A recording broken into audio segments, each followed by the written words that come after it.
Good morning, everyone, and welcome to First Things First. It is Tuesday. I'm Jenna Wolfe. That is Chris Candy. This is Nick Wright. Chris, you'll have to get used to the fact that I never, on any given day, know what day it is. So just wrap your head around that. And I'm going to need you to tighten up, Jenna. Let's go. It's Tuesday. I need more energy. Oh, more than this? More energy. Let's go. I'm going to have to stand up for that. We got a great show for you this morning. LeBron James has his team in first place for the first time in 3 seasons. Tom Brady now knows what Nick's known for a while now. Patriots are no longer unstoppable. But we're going to start this program off energetically, Chris Canny, with a little Monday Night Football. Cowboys in town to face the Giants, looking for their 6th straight win over Big Blue. Dak Prescott had a big hand in getting that done after throwing a pick on his first pass, rebounded by tossing 3 touchdowns.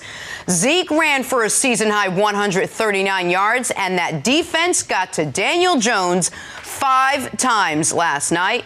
Cowboys now sit atop the division at 5-3 with the win over the Giants. Here's quarterback Dak Prescott after the win. We're a confident team. We're a team that even when we're fighting adversity, even when we're getting in our own way and struggling a little bit, we have confidence. We have faith in what we're going to do. We know what we're able to do. And tonight was another example of that. So interesting. We spoke yesterday on the show about the Cowboys being one of those teams that you don't fully trust because you don't know what they're going to give you week in and week out. After what you saw last night, Nick, do you feel more or less confident in this team? Well, I feel like you have to feel at least slightly more confident because we did see in this very building this Cowboys team lose to the worst of the 2 New York football teams in the New York Jets in a game that started not too terribly dissimilarly to how this one started, where the Cowboys are making mistakes, the other team's taking advantage. In a game you expect Dallas to be in full control of, all of a sudden it's like, wait,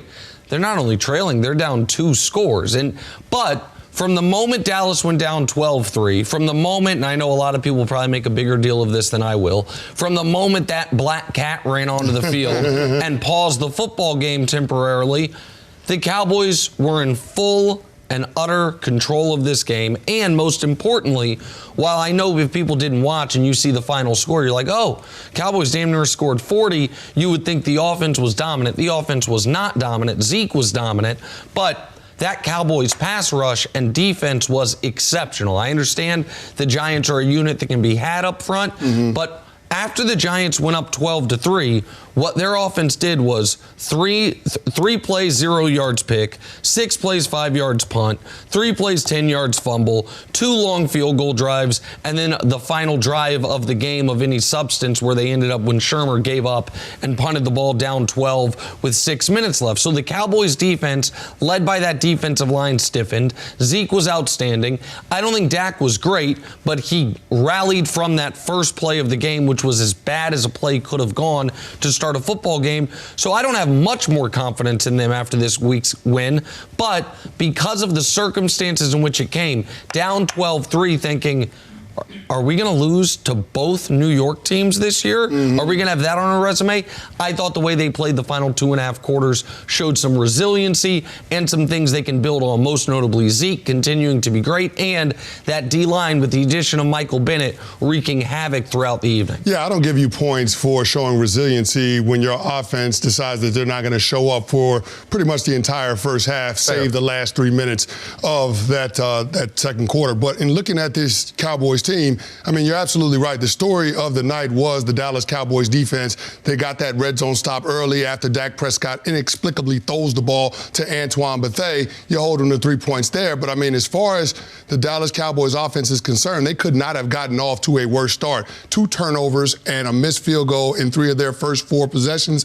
That's just unacceptable. That's not what you expect from a championship caliber team. Coming off a bye, Coming off of a bye week. But what you do expect is for a defense where they stood up when they had to. That red zone defense for the Dallas Cowboys, the Giants had 5 possessions inside the 10. The Cowboys defense only gave up 1 touchdown, that being the pass to Cody Latimer. So for me, the defense did show up. You saw the pass rush heat up. And ever since Robert Quinn got back, that Dallas Cowboys defensive pass rush has really turned it up a notch. They've had 20 sacks in the 6 games. having Robert Quinn after having only 2 sacks in the games that he missed. So their pressure rate has been through the roof. So if that defense can continue to do what it's been doing, be good in the red zone, be able to rush the quarterback, and then that offense can control the line of scrimmage by being able to run the football, then I think those are things that the Cowboys can hang their hat on. But I'm still concerned about Dak Prescott in this passing game a little bit. So that's what I wanted to ask you about. Sure, you can go in and have confidence in the defense that they're going to at least get you through games. But the question all preseason, waiting for Dak to get his contract, the beginning of the season, now we're at the midway point of the season, continues to be, is Dak Prescott your franchise quarterback? We know he's going to be there, and I'm sure he's going to get signed, but how good is he? We asked if you're more or less confident in the Cowboys.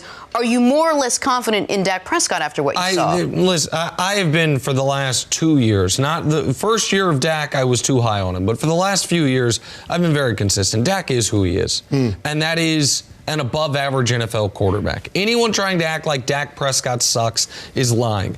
I also think anyone trying to act like Dak Prescott is one of the star quarterbacks of this league is lying. We have now plenty of evidence to show you games like yesterday are what we should expect. Games where he might make one mistake where you're like, really? Where there's going to be a lot of the dinking and dunking Dak that he was knocked for even in that great rookie year. But he can step up and deliver a strike as he did in the play, was it to Amari Cooper, the touchdown that essentially ended the football game? The dagger route. That was a great throw. And now he's running wide open, but that is a great throw with velocity, with timing, get the ball to Amari right where he needs it to be to get the optimum yards after catching the touchdown.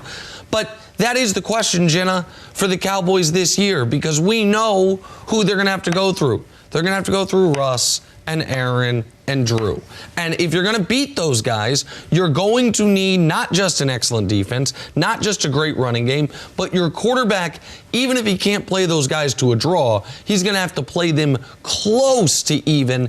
And that's the skepticism I have about the Cowboys, because the rest of the roster, when it's healthy, they might not have the depth, but when it's healthy, is as good as any roster in football. But Dak is the question mark, and I think we know the answer. He's good. Dak's a good quarterback, and I don't know if that's enough for the Cowboys to get to where they want to be this year. And that's the question that they're going to have to eventually find out the answer to now in terms of whether or not Dak is going to be the guy. Jerry Jones has already said this is going to be our quarterback. He is the guy. And you know, when you look at the options in terms of replacing Dak Prescott, there really aren't any to speak of once we get to the offseason. So, I mean, this is your quarterback moving forward, but is he good enough to have you contending at a championship level? I don't know the answer to that. I mean, Nick, you brought up that last touchdown drive that they had, but what happens on that 3rd and 6 if you don't get that DPI call on DeAndre Baker? Because that's a questionable call. What happens the drive before that if you don't have 3 New York Giants defensive penalties that aid that drive, and it was 9 plays, 75 yards, but you had 3 critical penalties, 2 of which led to first down. So I look at this Cowboys offense and I say, I know what they're going to do in terms of the run game, because you have one of the best offensive lines in football, and you have the best runner in football, Ezekiel Elliott, who averaged 6 yards a carry.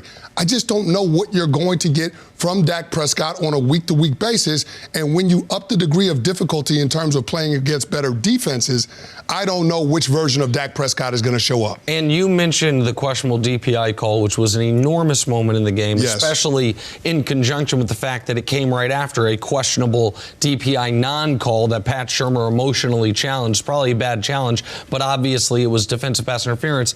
This play right here, not only was it game-changing potentially for the Giants, unfortunately, and Troy Aikman, our friend, tweeted about it, and I agree with him 100%.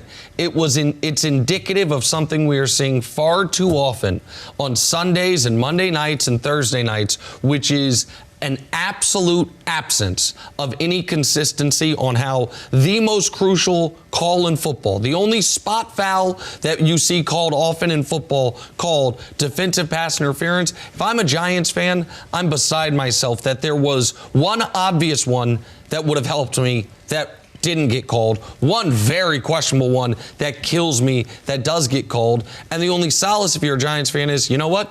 Happens to a half dozen teams every week this year.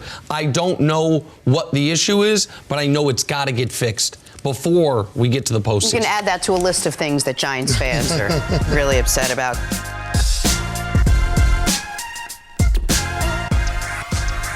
Are Are you ready for what's ahead? You can't always predict the future, but you can game plan for it.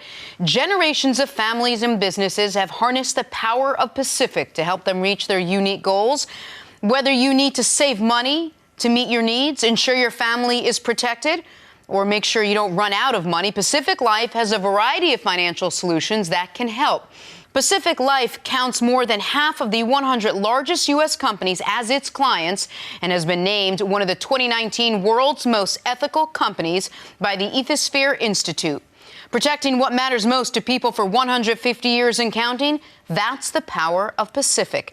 Ask a financial professional about how Pacific Life can help you game plan for your future, or visit www.pacificlife.com.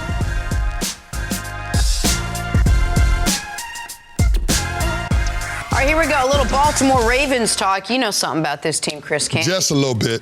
All season long, we wondered who would finally hand the Patriots their first loss. Turned out to be the Ravens. A big reason how that happened was quarterback Lamar Jackson. Baltimore's first-round pick last year, accounting for 3 touchdowns in a win over New England Sunday night, prompting his teammate, All-Pro safety Earl Thomas, to say, quote, "This man is the MVP." Nick, why do you think so many people missed on Lamar Jackson? This is a complex question. And well, let's figure out, first, to say why they missed. They missed because of how many great quarterbacks we thought were great quarterbacks went before him. He was the last quarterback taken in the first round. Yeah, the last quarterback taken, despite having the best collegiate resume other than Baker. And he and Baker, you could have put head to head. They both won a Heisman. They both were prolific passers. And I say that intentionally. Lamar was a prolific passer in college, not just runner. Now, obviously, he was a spectacular runner, but he wasn't Mike Vick the year that he was in the Heisman discussion, where he was almost exclusively a runner. He could do it all. And so, why did they miss on Lamar? Well, I don't know. Why did Locker and Gabbard and Ponder go ahead of Cap? And I know cap is a dirty word these days, but he was a great quarterback for a period of time in this league. Why did Osweiler and Whedon and Tannehill go over Russell Wilson? Why did Blake Bortles go over all the quarterbacks he went ahead of? Why did Mitch Trubisky go ahead of Deshaun Watson? And the answer to that question, why did Josh Allen and Josh Rosen and Sam Darnold go ahead of Lamar Jackson? And the answer is a lot of things. One is, coaches are more comfortable sticking with their style than diversifying what they do. I don't know if Baltimore trades up to get him if they don't have Greg Roman there, the man who built the offense around Colin Kaepernick when Cap was so successful. I think additionally, there is a prototype quarterback that has to do with height, that has to do with arm talent, that occasionally for some has to do with race. And Lamar obviously doesn't check any of those boxes. And there was one other thing that happened in the lead up with the discussion about Lamar. This is why when I say it's nuanced, people would talk about his inability to effectively communicate. And I would wonder, to whom is he supposed to communicate? Because I don't think anyone has ever had a hard time understanding Lamar Jackson in the huddle. But that doesn't mean he's a great interview. That doesn't mean that when he's sitting down with executives, he can communicate coming out of Louisville as effectively as Daniel Jones could this year coming out of North Carolina, maybe in more comfortable situations for Daniel than Lamar, given his, I don't want to even say upbringing, but just given who he has talked to and the circumstances in which he's been in his whole life. Yep. So all those reasons to me made it to where he was considered the risky pick as opposed to put on the tape. You think that guy can make plays in the NFL? Because I do. And all those things worked against him, which is why the Ravens were able to steal him with the 32nd pick of the draft. Yeah, I'm sure a lot of it has to do with the presentation of Lamar Jackson. He's not going to be the guy that necessarily fits into the blue blazer crowd, right. But Lamar Jackson is a guy that you can feel comfortable representing your organization. I go back to 2018 when he took over as a starter after their first 9 games. They were 4-5. And when the media asked Lamar Jackson, how does it feel now that this is your team? He said, it's not just my team, it's our team. But you can see when he has that kind of attitude, that endears him to his teammates, and you can see that they love him. And in the way that he plays on the field, it's a style that's not for everybody. Not every coach shares the same philosophy that John Harbaugh has. There was that belief that was out there that you can't win championships with a quarterback that's an athlete that takes off and runs. But what people have to understand is Lamar Jackson wants to be a pocket passer. There's a difference between an athlete playing a quarterback versus a quarterback that happens to be an athlete.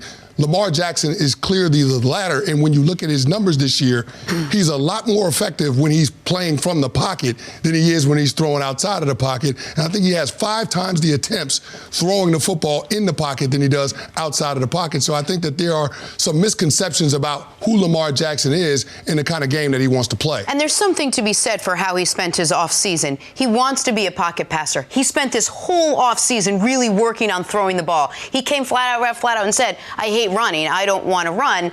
He's poised. He's got humility as a young player. John Harbaugh said, I don't see him as young. He's wise beyond his years.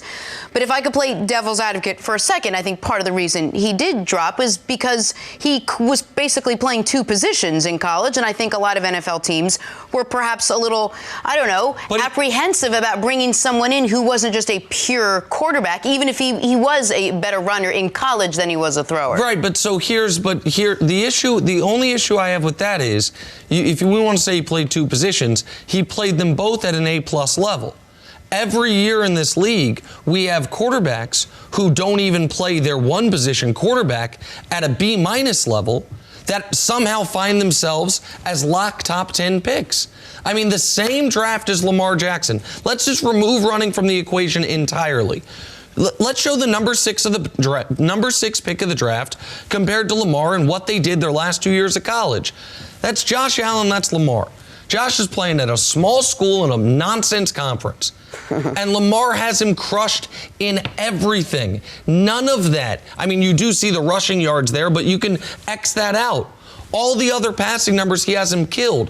Why is Josh Allen the safer pick? Because he's 6'5", because he has a rocket arm. And by the way, Josh Allen's best attributes are his legs right now as well, but we don't assign that to him. The same, Mitch Trubisky, there was no argument for Mitch Trubisky to go ahead of Deshaun Watson. There was none. But the Bears so desperately needed Trubisky. I'm not even including Mahomes because I think that would be revisionist history. Yeah, that's an outlier. I didn't see Mahomes coming. I don't think a lot of people saw Mahomes coming. But Deshaun, we saw him. We saw what he did in college football against the best competition. Why was Trubisky considered the safer pick? Because it is almost as if you get downgraded if you can do things with your legs. And there is the element of prototype quarterback, face of the franchise, and what do those things actually mean, and what are we actually saying? I don't think Kyler would have gone number 1 if Baker hadn't had the success he had. Yeah. I think Baker, from that system, that size, all of a sudden broke some boundaries for Kyler. And I don't know if Lamar would have been a first-round pick if not for the success Russell Wilson and Colin Kaepernick had. So hopefully Lamar opened some doors for other guys. But ultimately, guys, I think teams overthought it. I think they saw Lamar Jackson, and instead of looking for reasons he could do it, they were looking for reasons he couldn't. And with Josh Allen and others, it was, well, let's make the case as to why he can rather than put on the tape and see why he can't. Well, I think there's something to what you're talking about with quarterbacks that have had recent success coming out of spread systems in college. Bill Parcells, who was the coach that drafted me when I came into the league for the Dallas Cowboys, he told me that he doesn't draft players that don't remind him of somebody that he's had success with. Yep. And a lot of NFL coaches abide by that rule. And there aren't a lot of quarterbacks that have looked like Lamar Jackson in the last 25 years in the NFL. So, I mean, it is going out on a limb to take a chance on a guy like Lamar Jackson that happens to be the athlete that he is, because the tendency for young quarterbacks while they're learning is to trust their legs more than they trust their arm. And then also the questions for Lamar Jackson coming out of college is, how accurate is he? I mean, in college, you're talking about throwing in the windows where guys have 5 yards of separation. Yep. If you got a yard of separation in the NFL, that's considered open. Can Lamar Jackson routinely make those throws? Now, We didn't see him make those throws on a consistent basis in his rookie year, but he's starting to make those throws now going into his second year. So I think there's something to be said for the kid's motivation in order to improve his game and hone his craft. But that's only something that you learn when you sit down with the kid in the interview room. The only problem is a lot of talent evaluators in the NFL weren't willing to give him that opportunity. Accuracy, strength, confidence, and he's won at every level, and he's continued to do it now for the Baltimore Ravens. All right, the Lakers are now sitting atop the Western Conference. Great news for Chris Canty, who we found out is a Laker fan, even though he's not from California. LeBron James is a big reason why, posting triple-doubles in back-to-back games and leading the NBA in assists. After Friday night's game, LeBron hopped on the gram, posted this: "My drive and passion will outweigh your hate. Nothing you can do to stop me. You only help me. Hashtag revenge season. Hashtag the kid from Akron." He's big mad, Nick. Big mad. Yeah. What? Nick, can a re-energized LeBron lead the Lakers to an NBA title? Yeah, he can. Looks like he will. You know what year 17 LeBron looks like? Year 14 LeBron, or year 11 LeBron, or year 7 LeBron, or basically the LeBron James we've gotten every single year after his rookie season. Yeah. Rookie season comes in, he's a 21, 5-5 guy. And since then, despite oddly never actually having a 27, 7-7 game in his whole career, he's given you 27, 7-7. Year in, year out. This year, he's doing it a little differently. 1 less point, 1 more rebound, 4 more assists. 26, 8, and 11. He's playing out of position, but that out of position is allowing him to lead the NBA in assists by a wide margin. He right now is, if you care about the nerdy defensive stats, he's a top 3 defensive player in the league so far this year. And it turns out, for the first time in a decade, not having a 100-game season. We saw no teams had gone to 4 straight finals until recently. When the Heat did it, the Cavs did it, the Warriors did it, obviously. The Warriors amazingly went to 5 straight. And now the entire team is injured. Everyone that's a part of it There's no one left right now playing. Because bodies are not built to play 5 consecutive 100-game seasons. LeBron played 8 consecutive. And then his groin gave out on him, and last year was a lost season. And then he got some rest, got some rejuvenation, spent some time, it would appear, on a very nice boat in the south of France. And he came back and reminded everybody, hey, that best player in the world title, it still goes through me. And with him playing like this, Canty, and Anthony Davis being Anthony Davis, and the Lakers actually having a living, breathing NBA head coach, I don't know if Frank Vogel's great, but he sure as hell ain't Luke Walton. Yeah, this is the best team in the NBA right now. Oh, no doubt about it. And you talked about LeBron James and that injury that he had last year. That was probably the best thing for his career, knowing that he's getting a little bit older. The fact that he was able to get some rest this past offseason, not having an extended playoff run, he can come back this year and be rejuvenated. But I go back to something that Nick noticed at the beginning of last season about LeBron's game. And he said LeBron didn't look as engaged defensively. It looks completely different this season in terms of his engagement on the defensive end. All you got to do is go back to that Mavs game on Friday and look at how he played in the final minutes of that game in the fourth quarter and in overtime. He took over that game, but it was started with his defense.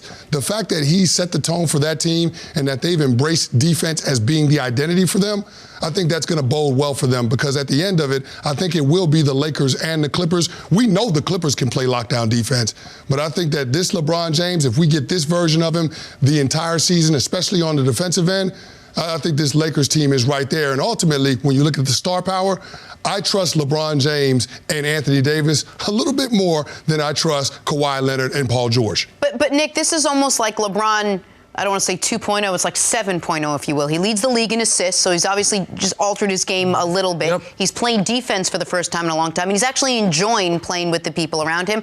Just talk to me a little bit about that. Well, I think the defense point, the team right now, they're the number 1 defense in basketball. They're the number 1 defensive rating. They're number 1 in opponent field goal percentage. They're second in opponent threes. And so and that's where Vogel gets credit, because that is what he was known for in Indiana. Didn't work out for him in Orlando, but that's where Vogel gets credit, and it helps when you have Anthony Davis on the inside and LeBron out on the perimeter. But where LeBron made a point after the game, I think it was Friday night against the Mavs, where he was asked about his defense, and he said, Here's what's never happened to me my whole career. No one's ever singled me out defensively, meaning they don't hunt him the way Steph would get hunted. Like, oh, let me get LeBron on a switch. Where his on-ball defense has always been exceptional. Where it lagged last year and where it lagged in the regular season the last few years with the Cavs was his off-ball defense was lackadaisical, was at times he almost seemed like he wasn't paying full attention on the court, which is very not like what we're used to LeBron first decade of his career. This year, I think to set the tone for the team, it has been the opposite. His off-ball defense has been exceptional. He's always making the right switch. He's always getting to the right place. The offense, he will always be an A-plus offensive player because even right now when his shot's not falling, he's the best passer in basketball, and he's got Anthony Davis as a cheat code to dump the ball down to. So the Lakers right now have a league average offense. That'll get better. If they can be a top 5 defense, and right now they're the number 1 defense, they will not only be the best team in basketball, they will clearly be the best team in basketball, because to your point, that's where the Clippers are supposed to have a huge edge. Yes. The Clippers are supposed to have a huge edge defensively, expecting the Lakers would have an edge offensively. Up to this point in the season, that has not been the case. No, it hasn't been the case, and LeBron James told us coming into this season, a lot of people been playing with the throne. Yeah. Now he's going to be back with a vengeance. Guess what? He's back. I like it. He's still the best player in the league. It's only been 14 straight years. All right, let's move on back to some football. Oh, to be a fly on the wall of any room at Gillette Stadium yesterday, as the Patriots had to first sit down and start watching film from their terrible loss to the Ravens. How terrible? Well, before they knew it, they were trailing 17-0. Brady knows that his team has a lot of room for improvement, especially on the offensive side, where they're ranked 15th in yards per game.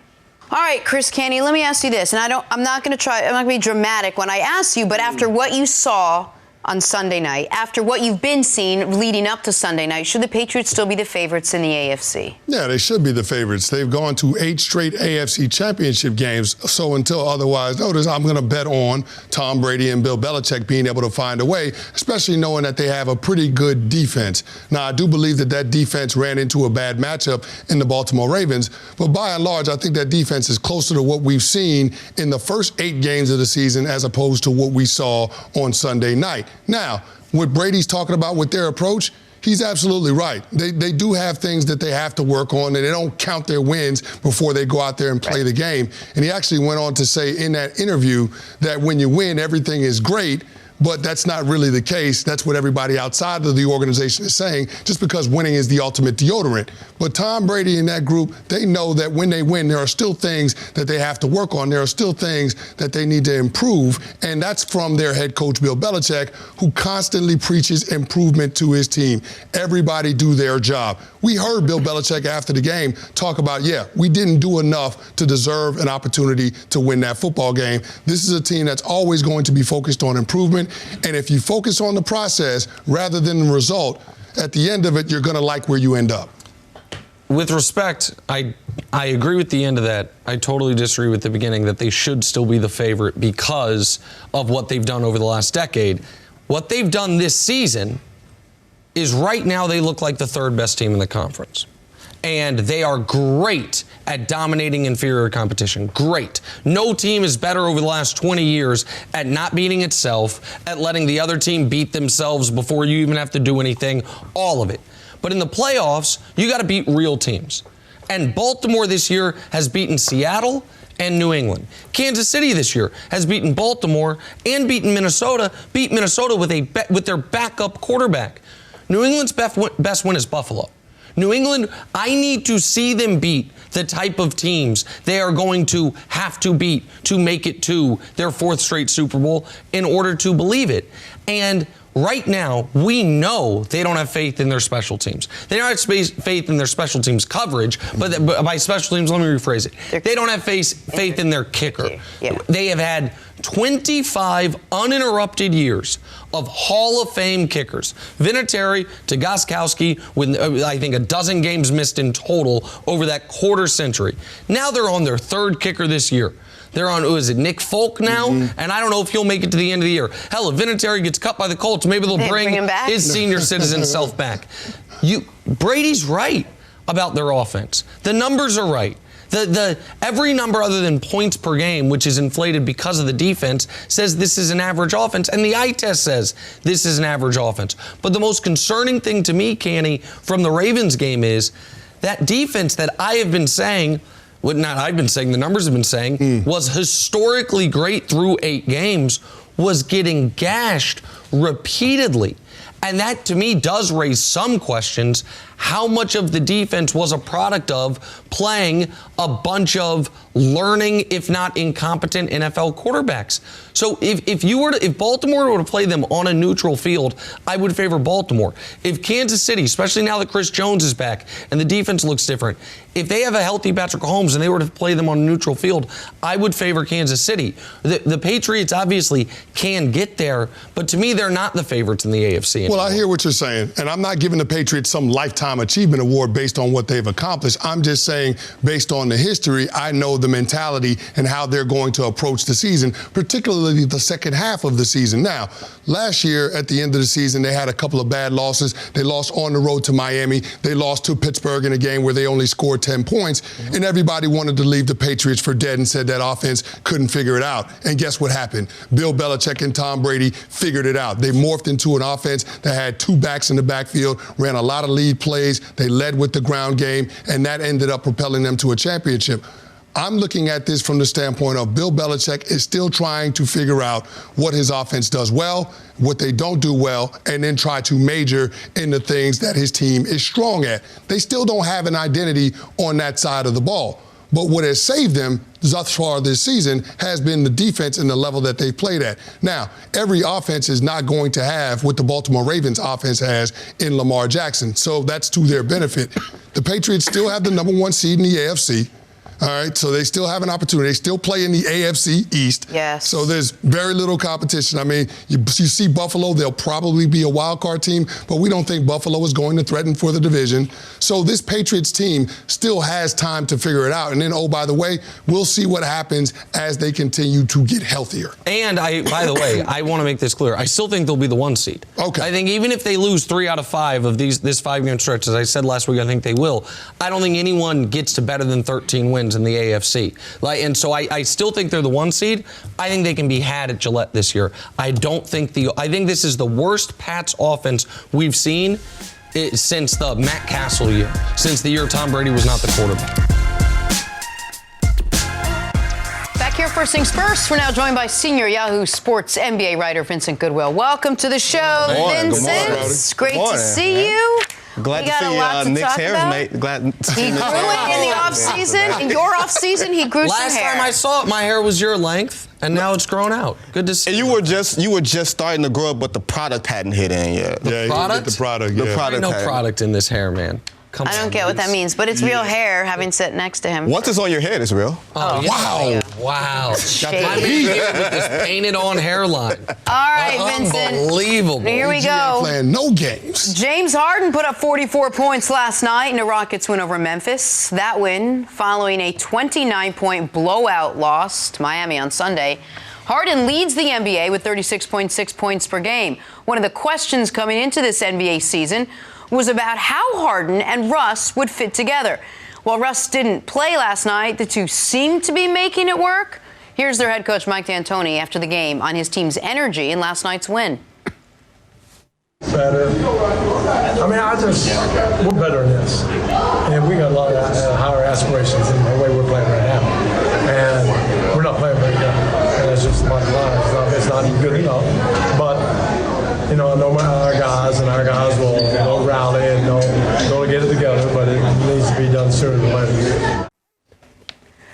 All right, Vincent, well, this seems to be the question. Will these two be able to get along on the court to get this team into title contention, candidacy, if you will? What do you think about what you've seen so far this season? I think they're going to get along because they're both invested in each other. They're both friends. They both have a genuine relationship. I don't think it's going to matter, though. I think as long as the Lakers and Clippers are healthy and playing the type of basketball that we think they're capable of playing, that's the ceiling of the Western Conference. I think Houston, sometimes we just have teams that miss their time. whether it's from a talent standpoint, a timing standpoint. I think their best chance was last year when Kevin Durant got hurt after game 5? Yeah. In Golden State. We weren't sure exactly how severe the injury was. They lost that game when that game was tied. They lost game 6 at home, and I think that closed the door. Sometimes these windows are very finite, and I don't consider the Rockets being a team. And I know you're a member of Rockets Hive, so That's not true. I know, you're LeBron Hive first and foremost. There we go. Wow. But I don't see them being one of the 4 teams, because I think there's only maybe 4 or 5 legitimate teams every year that can win a title. I don't see Houston being one of those 4 teams. So here's why I disagree with the end. The beginning, by the way, you could argue the Rockets missed their window the last 2 years. Yeah. Up 3-2. Closeout game. Yeah. They shot, 5 of 44 from 3? Missed 27 straight threes. And I mean, the 1 seed, that was the 1 year since D'Antoni's been there. They've had an excellent defense go along with the offense. Chris Paul pops his hammy, and, the Warriors go on to repeat when that Rockets team all year long was the team that I think everyone thought could give the Warriors the most trouble. We knew the Cavs with LeBron and Jeff Green were not going to be able to contend with them in those NBA Finals. Then last year, they get the KD injury. Here's why I think the Rockets are going to be in position to do better than they did last year. I still think they're going to be the 1 seed in the West. I think this is a team that is going to have an unstoppable offense. Now, the offense right now is 5th in basketball, and that's with Harden shooting a horrific rate from 3. He's still getting his 36 a night because evidently that's the new normal for James Harden, but he's doing it thanks to getting 16 free throws, up from 11 per game last year, and that because his 3 is simply not falling. They're officiating him a little bit differently. It seems to have affected him somewhat, so he's got to get his offense going. I think, I'd say offense going, he's averaging 36, but his efficiency going. I think Westbrook has been extraordinary. I think Westbrook, we said, how are they going to change? Well, Harden didn't change at all. Russ has adjusted to him, and Russ has filled in some of the blanks. I think Russ is such an upgrade over Chris Paul that you're going to see that throughout the course of the regular season. Now, I don't think they're as good as the Lakers. Everyone in the world, except for me, it would seem, is assigning the Clippers a level of greatness that I'm not comfortable with yet. Like you said, we got to see what we think the Clippers' ceiling is. We haven't seen the Clippers play a game with Paul George yet. We've seen them lose a couple games without him, but we haven't seen them play a game with Paul George yet. I think the Rockets can be the 1 seed. I think they can get to the Western Conference Finals. I don't think they have a matchup for LeBron and Anthony Davis, and I don't think they will have a defense that is good enough to win 4 consecutive rounds in the postseason, which is what they would have to do. But I think right now, to not have them in the conversation, Milwaukee, Philly, Lakers, Rockets, Clippers, if you want those to be the 5, I'm fine with it. But to cross the Rockets out and not have them amongst those other 4, to me, is unfair to having the best backcourt in basketball by a wide margin, the value that provides. Well, here's the thing. I don't think the Rockets are a true title contender, but I agree with you. In the Western Conference, they'll be a top 3 or 4 seed just based on how they play. They rely on the analytics. They play with pace. I think they're 2nd in the NBA in pace right now. Which is a change. And they're 3rd in forced turnovers. So, I mean, this team is going to get up and down the court. And to your earlier point about Chris Paul, I think Russell Westbrook is capable of playing with a lot more tempo than an offense with CP3 and James Harden is capable of doing. So when he comes back healthy, I think that this team offensively is going to be a juggernaut in the regular season. And it's going to be a regular season where they feast on the bottom dwellers in the Western Conference, Eastern Conference teams, all of those things. My concern for the Rockets is when they get to the postseason and they're in a 7-game series against teams that are actually decent clubs. What are they going to do once they get there? That's the biggest question for me. At some point, you have to be able to stop somebody defensively. Right now, opposing teams are shooting 49% from the field against the Rockets. That ain't going to get it done when you're trying to win a championship. That was my question. Are you guys worried about their defense where it is right now? You're always worried about their defense. Like, let's just take the South Beach flu from Sunday out of it. They spent a Saturday night in Miami. Like, that's just a schedule loss. You know, you're down by 40 points in the middle of the second quarter. Like, you just call that what it is. But Harden has improved as a defender, at least being a willing defender. Russell Westbrook is going to try to get every rebound to get up and down the floor. But from a schematic standpoint, I don't trust them. Tyson Chandler may be getting them 2 or 3 years too late. Clint Capella is still the same player with the same holes that he had. And P.J. Tucker can't guard everybody on the wings. This is a wing league. And let's say you play the Clippers in the playoff series. Okay, he can guard Kawhi Leonard, but who's going to guard Paul George? And Mike D'Antoni, you've seen this. I trust people who've done this before. James Harden is shooting 25% from three, and so is Russ. One of those percentages is going to stay the same. And I don't know if they have enough defense and enough shooting, because Eric Gordon hasn't shown up yet this season, for me to say they're going to be a serious contender. Whether they win 60 games, 55 games, whatever the case may be, you've got to show me a team that they're better than for 7 games defensively, Nick. Well, hold on. No, they don't have to be better than the team defensively if the offense is so much better. Now, they have to be better than 28th in the league defensively. You can't be a bottom 5 defense in basketball and compete for a championship. In fact, historically, aside from Shaq's Lakers, you had to be a top 10 defense to compete for a championship. That Cleveland team that won a champion or got to the finals a couple years ago was bottom 10, but that was, in your opinion, the best player of all time. You have the best player of all time, and then they got crushed in the finals. You know what I mean? Allegedly. But you're not talking about the year they won the title. They end up getting crushed in the finals, in part because the defense couldn't show up. But sometimes we do overthink things, and here's where I'm at on this. The last few years, the Rockets have been unable to get through one team, Golden State. That team doesn't exist anymore. Additionally, they are better than they were the last few years because Russell Westbrook is better than Chris Paul. I can't, at this point in his career, Chris Paul. The last couple years of his career, Chris Paul. Not vintage New Orleans Pelicans. Are we sure about that? I am sure about that. Are we sure that the bill on Russell Westbrook's knees and that surgery that he's having, he had 3 surgeries in the span of 9 months, and he's in his 11th year. At some point, that bill becomes due. Yeah, but I will say this, Russell Westbrook can play a lot faster right now than Chris Paul is capable of playing. Okay, I agree with that, but in playoff basketball, and I think in the regular season that can work, but in the playoffs, even though Chris Paul has had his struggles, he still played with a certain amount of control. And when you're playing that position of point guard, you're handling the ball, and you have to value your possessions late in games. We know LeBron is going to value those possessions. We know that Kawhi Leonard has evolved into a playmaker. He's going to value those possessions. Is Russell Westbrook and his style of play going to value possessions combined with their defense enough for you to say, I trust them to beat those 2 teams? They're a second-round team. I don't know if they're a conference finals team. The reason, so we're all in agreement on the Lakers, but the reason everyone's just assigning the Clippers a level of greatness I don't see yet.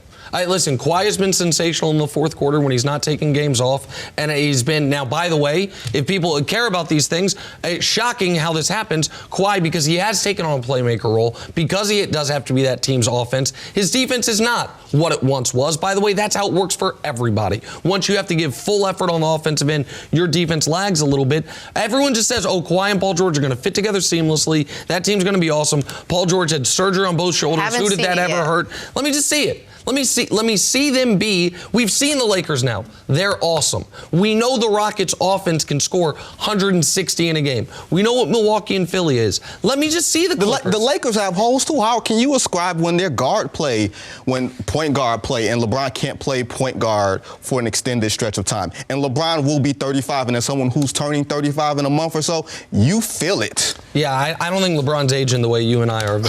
I didn't say you. We gotta take a break. Yeah, I was right there with you until you said that. Back here, first things first, now joined by yet more personality, former Pro Bowl linebacker Bart Scott. 313 heavy up in this thing. What's happening, homie? What? 313 is heavy in here. Detroit. Vincent's from Detroit. Vince from Detroit. Yep. He's from Detroit. Meet me at the Murder Bear. That's an inside Detroit joke. We got you, Okay, Vince. yeah. Here we go. You ready? Let's do it. Lamar Jackson now tied with Russell Wilson, Bart Scott, for the best odds to win MVP. That, according to our guys at Fox Bet. That after Lamar's performance against the Patriots. This is the same Lamar Jackson who was taken with the last pick for the first round in 2018. Bart, why do you think so many people missed on Lamar? I mean, the reality of it is because he's a black athletic quarterback. And we've seen this story before, whether it was Pat White, whether it was Randall Well, whether it was Hines Ward. Sometimes people, you lack vision. And organizations like the Baltimore Ravens has never been that way, because if you take a player like Lamar Jackson, you have to have your whole organization commit to him and commit to a style that maybe you haven't seen. And understanding that, this is a guy that's an athletic player, what is the first thing they asked when he went to the combine? Can you work out at receiver? And he refused because, it's offensive, and it should be offensive to a quarterback that won the Heisman to be asked to change his position. Right, it happened later in Tim Tebow's career after he got the opportunity to play the position that he's thrived at his entire life. For 3 different teams got the opportunity. Right. And, you look at Lamar Jackson, they've never seen him before. So you're wondering, can he stay healthy? Right? Sometimes you have to have vision to see that this is a one-on-one. This is a guy who his completion percentage was good in college. He was good enough to win the Heisman. He played in a pro-style offense, 59%, average 57% completion rate, his entire college career. And, kudos to Ozzie Newsome and, for having vision to say, hey, this guy is a talented football player, and, you never turn your back on talent. We saw the same thing with Cam Newton. When Cam Newton came in the league, they had to have a offense that was catered to his skill set. And Lamar Jackson is a scheme. He's a scheme quarterback. Not all quarterbacks can thrive in every scheme. Only the great ones can thrive in different types of offenses or defenses. You probably was a defensive tackle in the 3-4-5 technique, tackle in a 4-3, but, it's different things. Certain linebackers couldn't thrive. You saw Jonathan Vilma ask the Jets when they moved to a 3-4 because he couldn't deal with guards in his face. So I think that's the biggest thing. But, this kid is a kid that's mature. He's been able to be coached up, and he's humble. And I think that's the personalities and intangibles that you always miss on when you miss on a talent. You have to go back and look at your scouting report and figure out why. Bart, I think you're hitting the nail on the head when you talk about the organization committing to a certain style and being willing to work with Lamar Jackson and the strengths that he has as opposed to focusing on the weaknesses. I think that's the thing that NFL teams do far too much when you go through the pre-draft evaluation process. We wanted to find holes in Lamar Jackson's game. You had a respected talent evaluator said that he needs to move to receiver. That was his only chance of being a productive NFL player when he showed you he was a prolific quarterback in college. It just took the right team and it took the right vision in order to bring out the best in Lamar Jackson, which is what we're seeing now. Like, a lot of people want to focus on the threat that he has in the run game, but not a lot of people are focusing on the evolution of Lamar Jackson as a passer. When they had the broadcast on Sunday night during the game, they showed the graphic where Lamar Jackson has 179 attempts throwing the football from the pocket as opposed to 29 attempts outside of the pocket.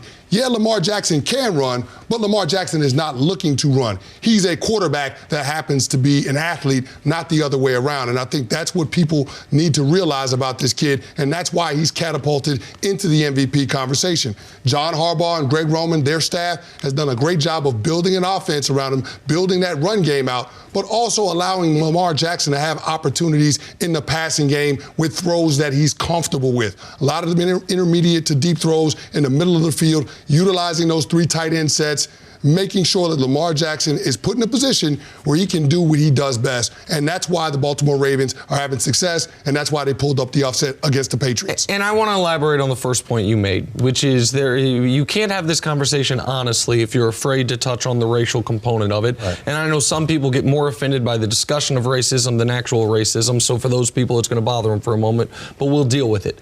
That, of course, in the NFL in 2019, black quarterbacks are given a more fair shake than they ever have. Yep. That is undeniable. Yes. But sometimes, just because things have gotten better doesn't mean things are fixed. And the proof is in the results. Right now, there is a market inefficiency on draft status of black quarterbacks and effectiveness of said quarterbacks.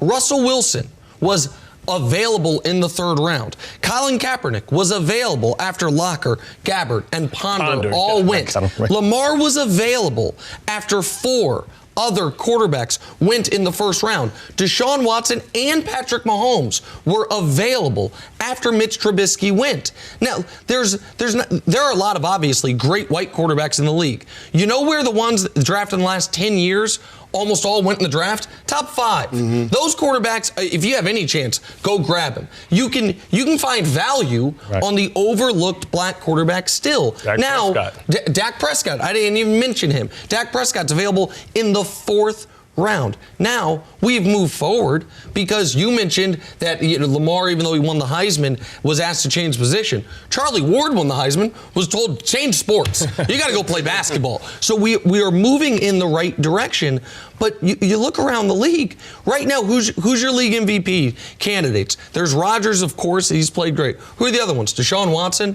had a mediocre white dude taken ahead of him. Patrick Mahomes, before he got hurt, same mediocre white dude taken ahead of him. Lamar had 4 guys taken ahead of him. Hell, the one other MVP candidate is a guy who dealt with this in a different way. Christian McCaffrey, who people doubted him as a running back. And I stood on the table for that, too. Because he's a white running back, and you're like, is he going to be athletic enough, even though we saw him? Hell, we saw his daddy be a great football player. So this is an element of it.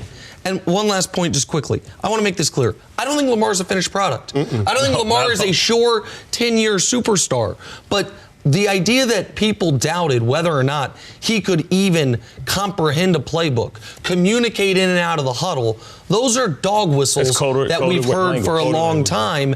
And Lamar, to his credit, dealt with all of it, has dealt with it with grace and dignity, and turned into a star in this league. Poise, confidence, humility. He's been wonderful. He spent the offseason really working on himself. And I agree with you 100% with everyone else. But you just have to factor in a little bit that one of the issues with Lamar was that he did play a little wide receiver, and he wasn't just a pure pocket passer. Well, we've all played other positions growing up. I played tailback. I'm sure Chris is probably a tight end. But, I mean, he really could have played. I mean, a lot of coaches were looking at him as playing wide receiver in the NFL when he did come out, and maybe that could have. You're right. But it's just what happens. But he should get the opportunity to play the position that he desires and that he's thrived at and been successful with. And, you look at Greg Roman, he's done this before. He's the common denominator, right? And they built this offense around because he built the offense for Colin Kaepernick. And so the problem that we have in just society in general, we have to put people in categories.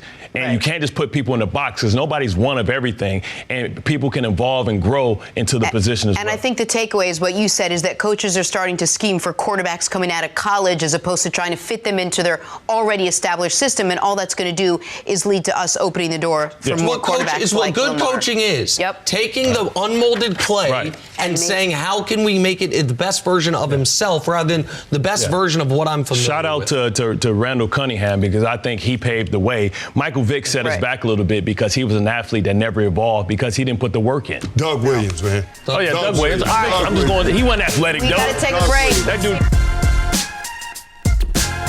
Chris Canty, who's more important to the Cowboys' success, Zeke or Dak Prescott? I would usually lean toward the best player or the better player in this instance, but I got to go with Dak Prescott because he's the quarterback. He touches the ball on every single offensive snap, so thereby I think he can have the most impact in terms of their team competing and trying to win a title, which is the ultimate goal. But in looking at what the Dallas Cowboys did last night offensively, I don't think you should have any concern about the running game. I mean, the running game was dominant. I mean, I was watching Ezekiel Elliott get 2-3 yards past the line of scrimmage before first contact. If that happens, then that means that Zeke is getting up on your safety or up on a defensive back, and one-on-one in open space, good luck trying to consistently tackle that guy. Tell me if you agree. When that offensive line's healthy, they have the best running attack in football. No question about it. I don't think you can even debate that. When that offensive line is healthy, that is the best running game in football. Now, it's a win because we're talking about a lot of those guys being on the back nine in terms of where they're at in their careers, but they're still really, really good.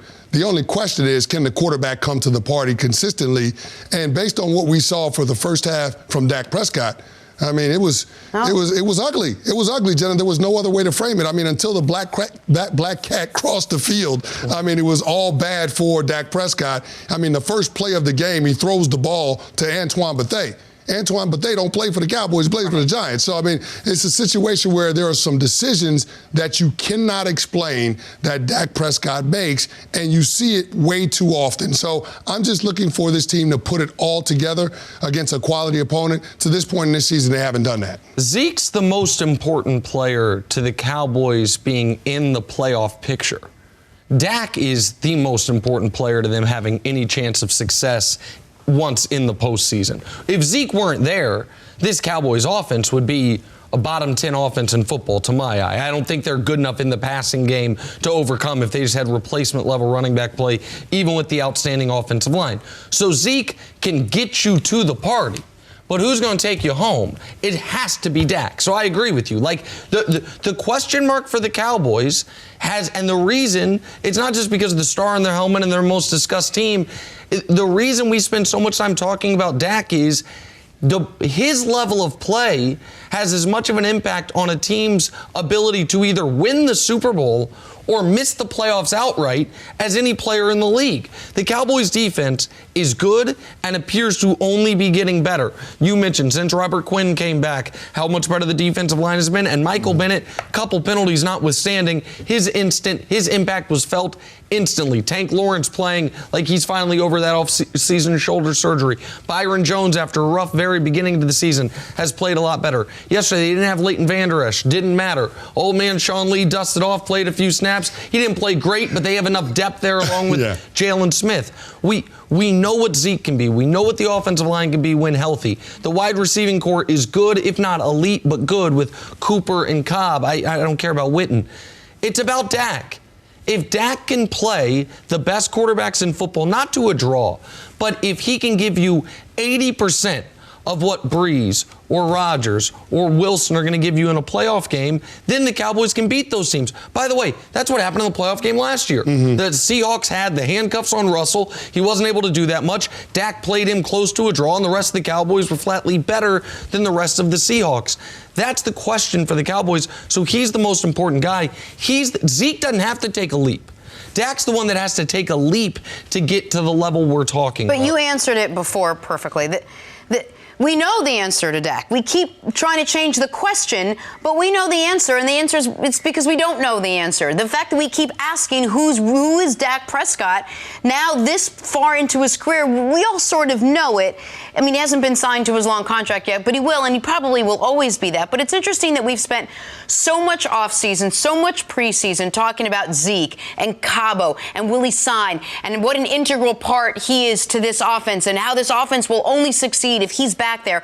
And he's back there, and we haven't really talked about him at all this season. He's quietly putting together Zeke-type numbers. Why do you think that is? Well, he's doing what he always does. When Zeke plays the entire regular season, he's going to lead the league in rushing. That's who Ezekiel Elliott has been since he came into the league. But as far as the Dallas Cowboys are concerned, they paid Zeke $90 million for a reason.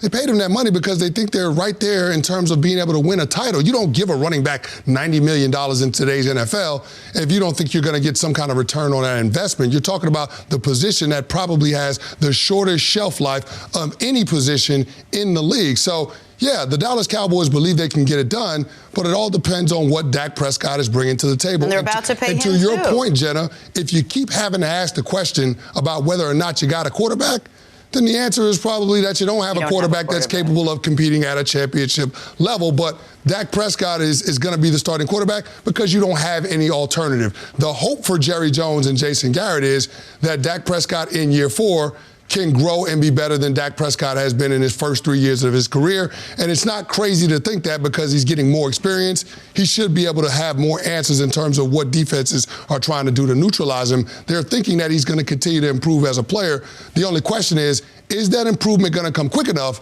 where the Dallas Cowboys can capitalize on the window that they have right now? Dallas Cowboys are the Minnesota Vikings with better marketing, and they should be discussed as same. Good team, great defense, decent coach, excellent running back. Questions about the quarterback.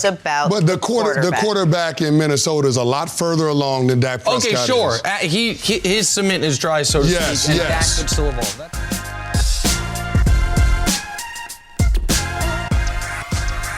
Up next for the Eagles, though, the New England Patriots. Both teams are on a bye this week. Pats are coming off their first loss of the season against the Ravens. Eagles have won 2 in a row, and offensive tackle Lane Johnson had something to say on Twitter. Said this, gonna have some fun at the Link in 2 weeks.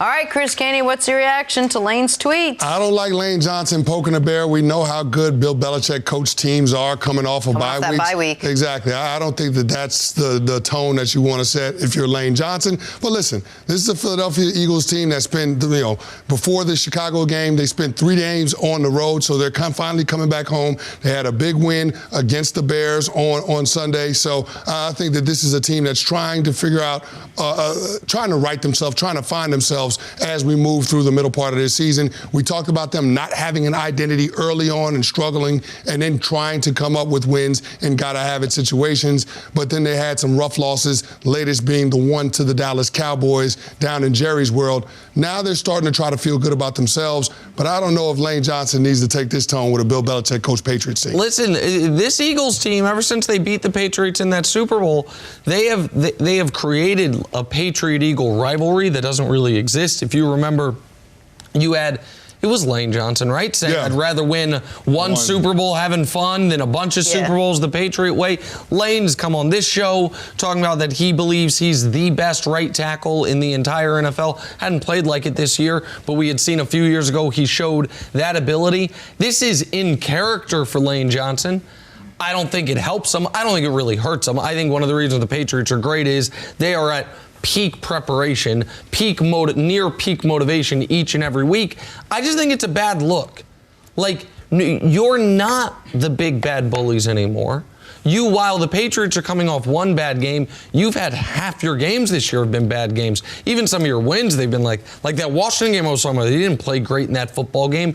The Eagles right now need to be concerned as a team. Why are we, other than Cleveland, the most disappointing team in football this year? Because that's what they are. Like, Cleveland was a team that was supposed to win 9-10 games that's going to be lucky to win 5. Philly's a team that was supposed to contend for the number 1 seed in the conference. I don't think anyone would have thought going into the year it was outrageous to say Philly would have the best record in the NFC.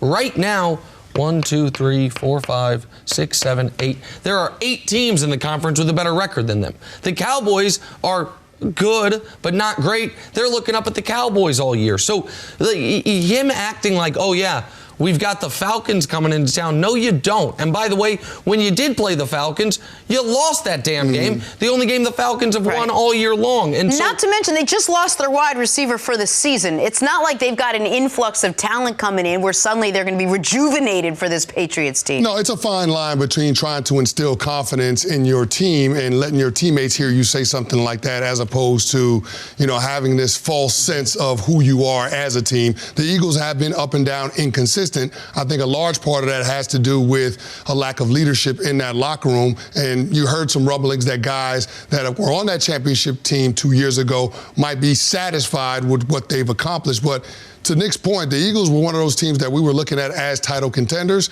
and they haven't played like it every single Sunday. Now, they still have their entire season out in front of them because they're only a half game out of first place in their division. So they're still within striking distance. They got a date with the Dallas Cowboys. So, I mean, it's a situation where you go ahead. No, go ahead. I don't want to. I don't want to read too much into it. But I do think when people say, Canty, that these guys are still living off the Super Bowl a couple years ago, I don't think you say that if you're not still occasionally glossing your Super Bowl ring. Yes. That you're excited to play the Patriots, even though they just lost, who have clearly, and I'm a Patriot skeptic, clearly been better than you in multiple phases of the game this year. No, you're right, but we did see this Philadelphia Eagles team go up to Buffalo against a pretty good defense and handle them and being able to run the ball for 40 times for over 200 yards. What did the Patriots struggle with on Sunday night?